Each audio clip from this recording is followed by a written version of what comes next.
not acceptable. And I think the real answer is Jeffrey Epstein was working on behalf of intel services, probably not American.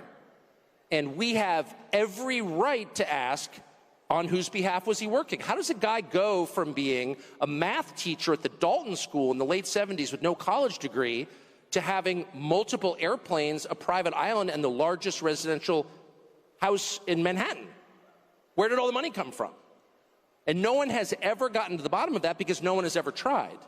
And moreover, it's extremely obvious to anyone who watches that this guy had direct connections to a foreign government.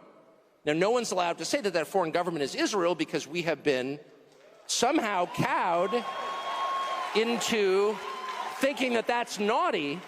There is nothing wrong with saying that. There is nothing hateful about saying that. There's nothing anti-Semitic about saying that. There's nothing even anti-Israel about saying that. I've spent my entire life pretty much in Washington, where I knew and loved a number of people, including one very close person who worked at CIA. That has never prohibited me from saying, I think the CIA has done some horrible things, murdered a bunch of people, participated in the murder of a sitting U.S. president. It's got a whole trail of crimes. That doesn't make me a disloyal American. It doesn't make me anti-American in any sense. I was born here. My family's been here for hundreds of years. I love this country. That's why I live here. So criticizing the behavior of a government agency does not make you a hater. It makes you a free person. It makes you a citizen. You're allowed to do that because you're not a slave. You're a citizen. And you have a right to expect that your government will not act against your interests, and you have a right to demand that foreign governments not be allowed to act against your interest. That's not creepy. It shouldn't be forbidden.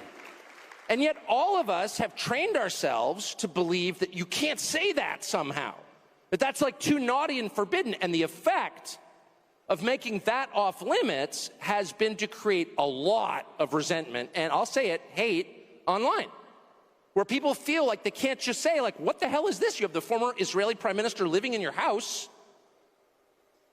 You have had all this contact with the foreign government. Were you working on behalf of Mossad? Were you running a blackmail operation on behalf of a foreign government? By the way, every single person in Washington, D.C. thinks that. I've never met anyone who doesn't think that. I don't know any of them that hate Israel, but no one feels they can say that. Why?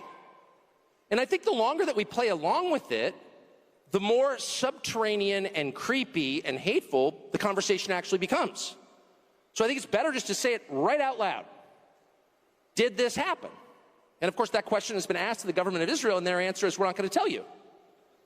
And I think our answer should be, no.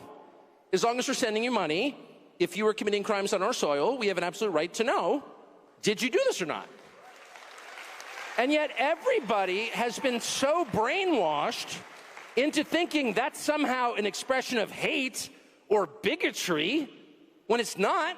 It's a baseline question that every U.S. citizen has a right to an answer on. What the hell was this? And by the way, if it turns out that it was nothing